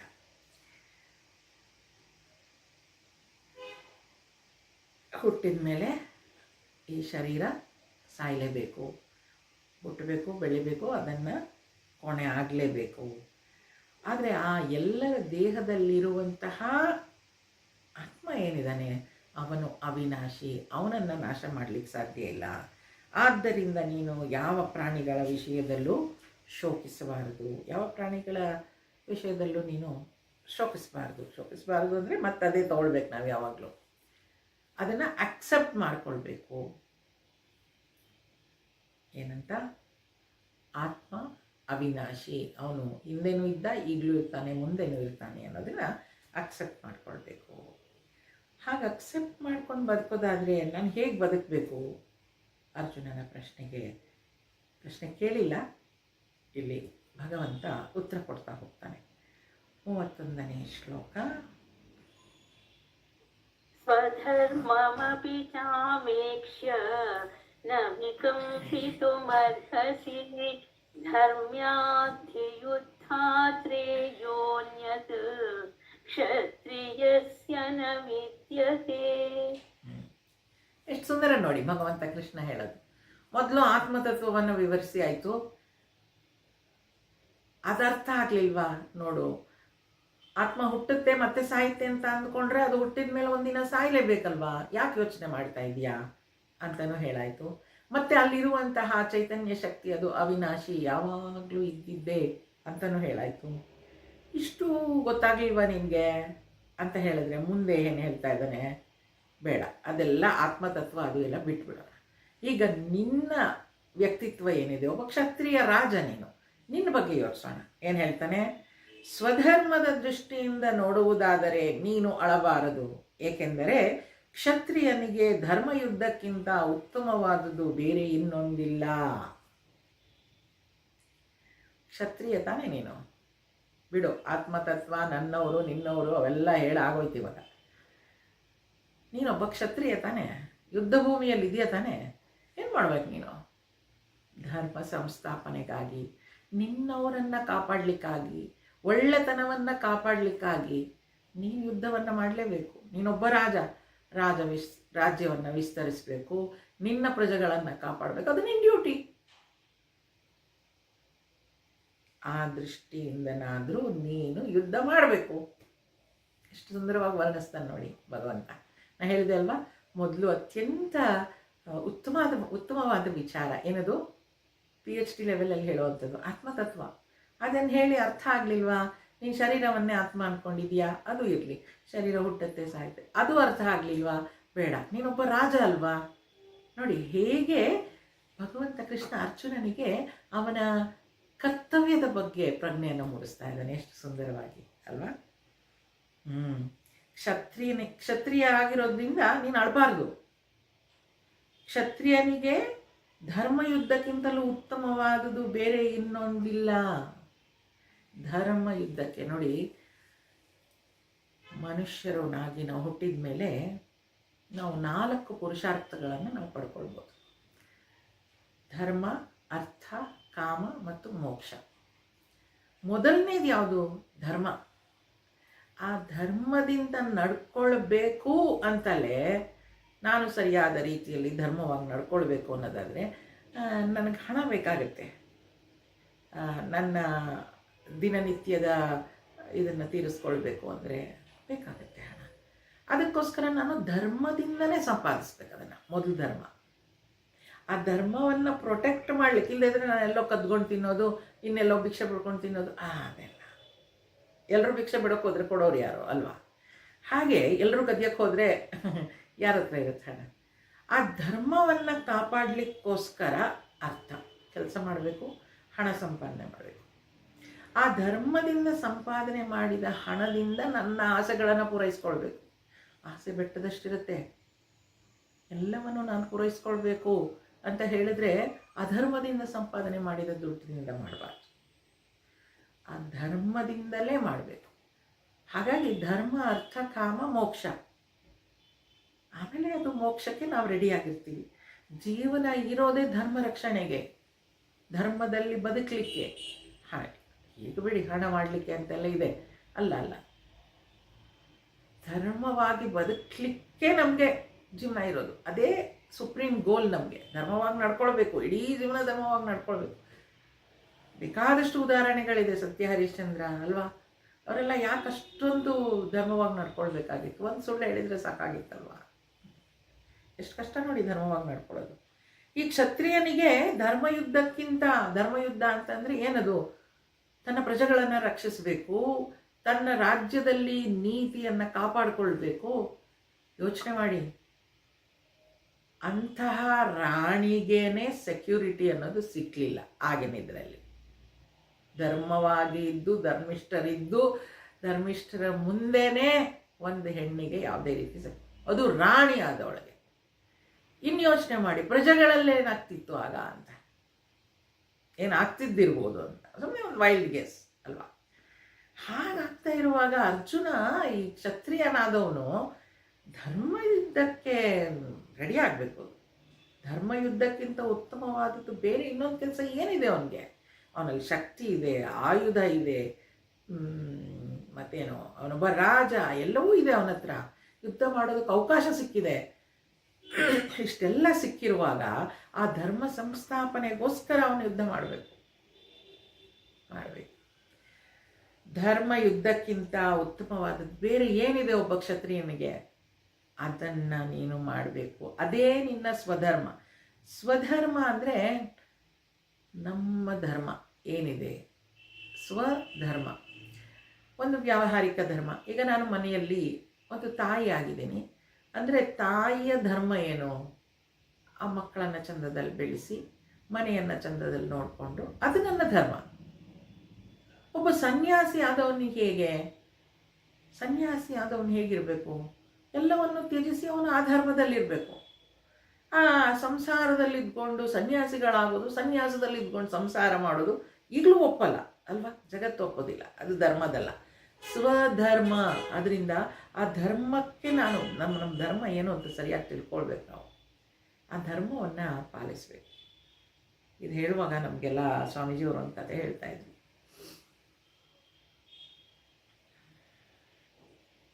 ಒಂದು ಸ್ವಯಂವರ ನಡೀತಾ ಇರುತ್ತೆ. ಸ್ವಯಂವರ ನಡೀತಾ ಇದ್ದಾಗ ಅಲ್ಲಿ ಆಕೆ ಗೊತ್ತಲ್ಲ, ಸ್ವಯಂವರ ಅಂದರೆ ಒಂದು ವರಮಾಲೆಯನ್ನು ಇಟ್ಕೊಂಡು ಯಾರು ತನಗೆ ಇಷ್ಟನೋ ಅವನಿಗೆ ಹಾರ ಹಾಕಬೇಕು ಅಂತ. ಅಲ್ಲಿ ಸಾಕಷ್ಟು ಜನ ನೆರೆದಿರ್ತಾರೆ. ಅದು ಏನಾಗ್ತಿದೆ ನೋಡೋಣ ಅಂತ ಹೇಳಿ ಒಬ್ಬ ಯಂಗ್ ಸನ್ಯಾಸಿ ಯುವಕ ಅವನು ಅಲ್ಲಿ ಹೋಗಿ ಹಿಂಗೆ ನೋಡ್ತಾ ಇರ್ತಾನೆ, ಏನಾಗ್ತಾ ಇದೆ ಇಲ್ಲಿ ಅಂತ. ಹೋಗ್ತಾ ಇದ್ದ ದಾರಿಯಲ್ಲಿ ಅವ್ರು ಬಂದು ಇವಳೇನು ಮಾಡ್ತಾಳೆ, ಆ ಸುಂದರ ಯುವಕ ತೇಜಸ್ಸು ನೋಡಿ, ತಪಸ್ವಿ ತೇಜಸ್ಸು ಕಾಣ್ತಾ ಇದ್ದಾನೆ, ಈ ರಾಣಿ ಹೋಗಿ ಅವನಿಗೆ ಮಾಲೆ ಹಾಕ್ಬಿಡ್ತಾಳೆ. ಅವನು ಅಯ್ಯಯ್ಯೋ ಇಲ್ಲಿ ಸ್ವಯಂವರ ನಡೀತಾ ಇರ್ತಾ, ನನಗಿದೆಲ್ಲ ಏನು ಗೊತ್ತೇ ಇಲ್ಲ, ನಾನು ಏನಾಗ್ತಿದೆ ನೋಡೋಣ ಅಂತ ಬಂದೆ, ಈ ಜನ ಸೇರಿದ್ರಲ್ಲ ಅಂತ, ಇಷ್ಟೊಂದು ಜನ ರಾಜರಿದಾರಲ್ಲ ಅಂತ ಬಂದೆ ನೋಡಲಿಕ್ಕೆ ಅರಮನೆ ಹತ್ರ, ನಾನು ಮದುವೆ ಆಗಲಿಕ್ಕೆಲ್ಲ ಬಂದಿದ್ದಲ್ಲ ಅಂತ ಹೇಳಿ ಓಡೋಕ್ಕೆ ಶುರು ಮಾಡ್ತಾನೆ. ಅವನಿಂದೆ ಇವಳು ರಾಣಿ ಓಡ್ತಾಳೆ, ಮಹಾರಾಜ ಅವನಿಂದೆ ಓಡ್ತಾನೆ, ಮಂತ್ರಿನೂ ಹೋಗ್ತಾನೆ. 3 ಜನ ಅವನನ್ನು ಹಿಡ್ಕೋಬೇಕು ಅಂತ ಓಡ್ತಾರೆ. ಅವನು ಕಾಡಲ್ಲೆಲ್ಲ ಹೋಗಿ ಮರೆ ಆಗ್ಬಿಡ್ತಾನೆ, ಸಿಗಲ್ಲ. ಇವ್ರು 3 ಜನಕ್ಕೂ ಸಾಕಾಗೋಗುತ್ತೆ. ಯಾರಿಗೆ? ರಾಜ ಮತ್ತು ಮಂತ್ರಿಗೆ. ರಾಜ ಮತ್ತು ಮಂತ್ರಿ ಸಾಕಾಗಿರುತ್ತೆ. ಅವಳ ಹೆಣ್ಮಗಳು ಆಗಿರೋದ್ರಿಂದ ರಾಜ್ಕುಮಾರಿನ ನೀನು ಇಲ್ಲೇ ಇರು, ನಾವು ಕರ್ಕೊಂಬರ್ತೀನಿ ಅಂತ ಬಂದಿರ್ತಾರೆ ಅವರು. ಅದು ಸಾಕಾಗಿರುತ್ತೆ. ಅಲ್ಲೇ ಮರದ ಕೆಳಗೆ ಮಲ್ಕೊಳ್ತಾರೆ. ಒಂದು ಸಣ್ಣದಾಗಿ ಒಂದು ಬೆಂಕಿ ಹಚ್ಕೊಳ್ತಾರೆ. ಚಳಿ ಇರುತ್ತೆ, ಈಗಿನ ಚಳಿ ಇದ್ದ ಹಾಗೆ. ಆಗ ಆ ಮರದ ಮೇಲೆ ಒಂದು ಪಕ್ಷಿ ಗೂಡಿರುತ್ತೆ. ಅಲ್ಲಿ ಅಪ್ಪ ಪಕ್ಷಿ, ಅಮ್ಮ ಪಕ್ಷಿ, 2 ಮಕ್ಕಳು ಇರ್ತವೆ. ಅವರು ಕೆಳಗಡೆ ನೋಡ್ತಾರಂತೆ, ಪಾಪ ದಣದಿದ್ದಾರೆ ಇಬ್ಬರೂ, ಇಷ್ಟು ಸಾಕಾಗಿದ್ದಾರೆ, ಎಷ್ಟು ದಿನ ಆಯಿತು ಊಟ ಮಾಡಿ ತಿಂಡಿ ತಿಂದು, ಈಗ ಇವರು ನಮ್ಮ ಮನೆ ಹತ್ರ ಬಂದಿದ್ದಾರೆ ಅಂತ ಹೇಳಿದ್ರೆ ನಮ್ಮ ಅತಿಥಿಗಳವರು, ನಾವು ಅವ್ರಿಗೆ ಸತ್ಕಾರ ಮಾಡಬೇಕಲ್ವ ಅಂತ ಹೇಳಿ ಆ ಅಪ್ಪ ಅಮ್ಮ ಪಕ್ಷಿ ಮಾತಾಡ್ಕೊಂಡು ಏನು ಮಾಡ್ತಾರೆ, ನಾವಿಬ್ಬರು ಆ ಬೆಂಕಿಯಲ್ಲಿ ಬಿದ್ದುಬಿಡೋಣ, ನಾವು ಸುಟ್ಟು ಹೋದ್ಮೇಲೆ ಅವರು ತಿಂತಾರೆ, ಅವ್ರಿಗೆ ಆಹಾರ ಆಗ್ತೀವಿ ನಾವು ಅಂತ ಹೇಳಿ ಆ ತಂದೆ ಪಕ್ಷಿ ತಾಯಿ ಪಕ್ಷಿ ಎರಡೂ ಆ ಬೆಂಕಿಯಲ್ಲಿ ಹಾರ್ಕೊಂಡ್ಬಿಡುತ್ತಂತೆ. ಆ ಬೆಂಕಿಯಲ್ಲಿ ಹಾರ್ಕೊಂಡಾಗ ಈ 2 ಸಣ್ಣ ಪುಟ್ಟ ಮರಿಗಳಿರ್ತವಲ್ಲ, ಅಲ್ಲ ಅವರಿಬ್ಬರಿದ್ದಾರೆ. ಅಪ್ಪ ಅಮ್ಮ ಪಕ್ಷಿನೂ ಏನು ತುಂಬ ದೊಡ್ಡವೇನಲ್ಲ ಅಲ್ವಾ, ಅದು ಎಲ್ಲಿ ಸಾಕಾಗುತ್ತೆ, ನಾವು ಕೂಡ ಹಾರ್ಕೊಂಡ್ಬಿಟ್ರೆ ಅವ್ರಿಗೆ ಹೊಟ್ಟೆ ತುಂಬುತ್ತೆ ಅಂತೇಳಿ ಆ 2 ಮರಿ ಪಕ್ಷಿನೂ ಹಾರ್ಕೊಂಡ್ಬಿಡುತ್ತಂತೆ. ಅದಕ್ಕೆ ಸ್ವಾಮೀಜಿಯವ್ರು ಹೇಳ್ತಾ ಇದ್ರು ನೋಡಿ, ಸನ್ಯಾಸ ಅಂತ ಹೇಳಿದ್ರೆ ಅವನ ಥರ ಇರಬೇಕು. ರಾಜ್ಕುಮಾರಿನೇ ಎದುರಿಗೆ ಬಂದು ರಾಜ್ಯನೇ ಕೊಡ್ತೀನಿ ಅಂತ ರಾಜ ಹೇಳಿದ್ರು ಕೂಡ ಅವನು ಒಂದು ಸನ್ಯಾಸವನ್ನು ಪಾಲಿಸಬೇಕು. ಅದು ಅವನ ಧರ್ಮ. ಅವನು ಹಂಗೆ ಮಾಡ್ಕೊಂಡ್ಬಿಟ್ಟಿದ್ದಾನೆ. He can't change his mind, he want change his mind. ಅಷ್ಟು ದೃಢವಾಗಿರ್ತಾನೆ ಸನ್ಯಾಸಿ ಅಂದರೆ. ಅದೇ ಸಂಸಾರಿ ಅಂತ ಅಂದರೆ ತ್ಯಾಗ ನೋಡಿ, ಒಟ್ಟು ಕುಟುಂಬ ಎಷ್ಟು ಮನಸ್ಫೂರ್ತಿಯಾಗಿ ಅವ್ರು ತ್ಯಾಗ ಮಾಡ್ತಾ ಇದ್ದಾರೆ, ಅತಿಥಿಗಳು ಅಂತ ಸ್ವೀಕರಿಸ್ತಾರೆ. ಈ ರೀತಿಯಾಗಿ ಸಂಸಾರದ ಧರ್ಮ ಇರಬೇಕಂತೆ. ಸ್ವಧರ್ಮ, ಅದು ಸ್ವಧರ್ಮ. ನಮ್ಮ ಕ್ಷೇತ್ರದಲ್ಲಿ ನಾವು ಏನನ್ನ ಮಾಡ್ತಾ ಇದ್ದೀವಿ ಅದನ್ನು ಸರಿಯಾಗಿ ತಿಳ್ಕೊಳ್ಬೇಕು. ನಾವು ಆ ಚೌಕಟ್ಟಿನಲ್ಲಿದ್ದಾಗ ಅಷ್ಟೇ ಅದು ಸುಂದರವಾಗಿ ಆಗ್ಲಿಕ್ಕೆ ಸಾಧ್ಯ. ಈಗೆಲ್ಲ ತುಂಬ ಕನ್ಫ್ಯೂಸ್ಡ್ ಸ್ಟೇಟಲ್ಲಿದೆ ಯೂತ್, ನೋಡ್ತಾ ಇದ್ದೀವಲ್ವ, ಜೆನ್ಝಿ ಕಿಡ್ಸ್ ಅಂತ. ಮದುವೆ ಆಗಬೇಕು, ಆದರೆ ನಾನು ಇಂಡಿಪೆಂಡೆಂಟ್ ಆಗಿರಬೇಕು, ನಾನು ಎಲ್ಲಿ ಹೋಗ್ತೀನಿ ಎಲ್ಲಿ ಬರ್ತೀನಿ ಯಾರೂ ಕೇಳಬಾರ್ದು. ಆ ಅನ್ಯೋನ್ಯತೆ ಬರಬೇಕು ಅಂತ ಹೇಳಿದ್ರೆ ಅದು ಏನೋ ಹೇಳ್ತಾರಲ್ಲ, there is no cooperation or coordination between them. ಅವ್ರು ಹೊಂದ್ಕೊಂಡು ಹೋಗ್ತಾ ಇಲ್ಲ, ಕಾಂಪಿಟೇಷನ್ ಇದೆ ಮನೆಯಲ್ಲಿ. ನನ್ನ ಗಂಡನ ಜೊತೆ ನಾನೇನು ಕಾಂಪಿಟ್ ಮಾಡೋದು ಅಂತ ನಮಗೆಲ್ಲ ಅಲ್ವಾ. ಈಗ ಹಾಗಲ್ಲ. ಅದು ಸ್ವಧರ್ಮ ಇದು ಬಹಳ ಮುಖ್ಯವಾದ ಶಬ್ದ, ಎಲ್ಲರಿಗೂ ಅರ್ಥ ಮಾಡಿಸ್ಬೇಕಾಗಿರೋ ಶಬ್ದ. ಸ್ವಧರ್ಮ, ಆ ಕ್ಷೇತ್ರದಲ್ಲಿ ಆ ಧರ್ಮ, ಆ ಡ್ಯೂಟೀಸ್ ಏನೇನಿದೆ ಅದನ್ನು ಮಾಡಲೇಬೇಕು. ಮಕ್ಕಳಾದವರು ತಂದೆ ತಾಯಿಯನ್ನು ನೋಡ್ಕೊಳ್ಬೇಕು. ತಂದೆ ತಾಯಿಯಾದವರು ಎಷ್ಟು ಸುಂದರವಾಗಿ ಬಂದಿದೆ, ಎಷ್ಟೋ ಸಿನಿಮಾಗಳು ನೋಡ್ತೀವಿ ಅಲ್ವಾ, ಮಕ್ಕಳನ್ನು ಕೈ ಹಿಡಿದು ಬೆಳೆಸಿರ್ತೀವಿ. ಆ ಮಕ್ಕಳು ಅವರ ಅಪ್ಪ ಅಮ್ಮನ ವಯಸ್ಸಾದ ಕಾಲದಲ್ಲಿ ಅವ್ರ ಕೈ ಹಿಡಿದು ನಡೆಸೋದು ಎಷ್ಟು ಸುಂದರವಾಗಿರುತ್ತೆ ನೋಡಿ ಸಮಾಜ. ಆವಾಗ ಎಷ್ಟು ಸುಂದರವಾದ ಒಂದು ಹೆಲ್ದಿ ಸೊಸೈಟಿ ಅಂತ ಏನು ಹೇಳ್ತೀವಿ, ಹೆಲ್ದಿ ಸಮಾಜ ಇರ್ತದೆ ಅಲ್ವಾ. ಸ್ವಧರ್ಮ ಇಲ್ಲಿ ಕೃಷ್ಣ ಅದೇ ಹೇಳ್ತಾ ಇದ್ದಾನೆ. ಸ್ವಧರ್ಮದ ದೃಷ್ಟಿಯಿಂದ ನೋಡುವುದಾದರೂ ನೀನು ಅಳಬಾರದು. ಯಾಕೆ? ನೀನೊಬ್ಬ ಕ್ಷತ್ರಿಯನಿಗೆ ಧರ್ಮಯುದ್ಧಕ್ಕಿಂತಲೂ ಉತ್ತಮವಾದದ್ದು ಬೇರೆ ಇನ್ನೊಂದಿಲ್ಲ. ಶಕ್ತಿ ಇರೋದು, ಪಾಶುಪತಾಸ್ತ್ರ ತಂದಿರೋದು, ಅವೆಲ್ಲ ಯಾತಕ್ಕೋಸ್ಕರ ಅಷ್ಟೆಲ್ಲ ವಿದ್ಯೆ ಕಲ್ತಿರೋದು? ಧರ್ಮ ಸಂಸ್ಥಾಪನೆಗಾಗಿ. ಅದಕ್ಕಾಗಿ ನೀನು ಬೇಕು ಅಂತ. ನಾವು ಈ ಕಥೆಗಳನ್ನೆಲ್ಲ ಕೇಳಿದಾಗ ಇವನೊಬ್ಬನೇ ತುಂಬ ಒಳ್ಳೆ ಬಿಲ್ಲುಗಾರ ಅಂತೆಲ್ಲ ಹೇಳ್ತೀವಿ. ಅರ್ಜುನನೇ ಇದು, ದ್ರೋಣಾಚಾರ್ಯರು ಏಕಲವ್ಯನ ಇದು ತಗೊಂಡ್ರು, ಆ ಥರ ಎಲ್ಲ ಎಷ್ಟೋ ಕಾಮೆಂಟ್ಸ್ ಎಲ್ಲ ಕೇಳ್ತೀವಲ್ವ. ಅವಾಗ ಯಾರೋ ಒಂದು ಕಡೆ ವ್ಯಾಖ್ಯಾನ ಬರೆದಿದ್ರು, ಏಕಲವ್ಯ ಒಳ್ಳೆ ಬಿಲ್ಲುಗಾರ ಆಗಿದ್ದ, ಆದರೆ ಅವನಿಗೆ ಧರ್ಮಜ್ಞಾನ ಇರಲಿಲ್ಲ. ಆದ್ದರಿಂದ ಅವನ ಆ ಬಿಲ್ಲು ವಿದ್ಯೆಯ ಪ್ರಾವೀಣ್ಯತೆ ಯಾರನ್ನು ಬೇಕಾದರೂ ಸಪೋರ್ಟ್ ಮಾಡೋ ಥರ ಆಗಿಬಿಡ್ತಾಯಿತ್ತು. ಅವನು ಹಾನಿಕಾರ ಕೂಡ ಆಗ್ಬೋದಾಗಿತ್ತು ಸಮಾಜಕ್ಕೆ. ಆದ್ದರಿಂದಲೇ ದ್ರೋಣಾಚಾರ್ಯರು ಅವನ ಹೆಬ್ಬೆಟ್ಟನ್ನು ತಗೊಂಡ್ರು ಅಂತ ಹೇಳ್ತಾರೆ ನೋಡಿ.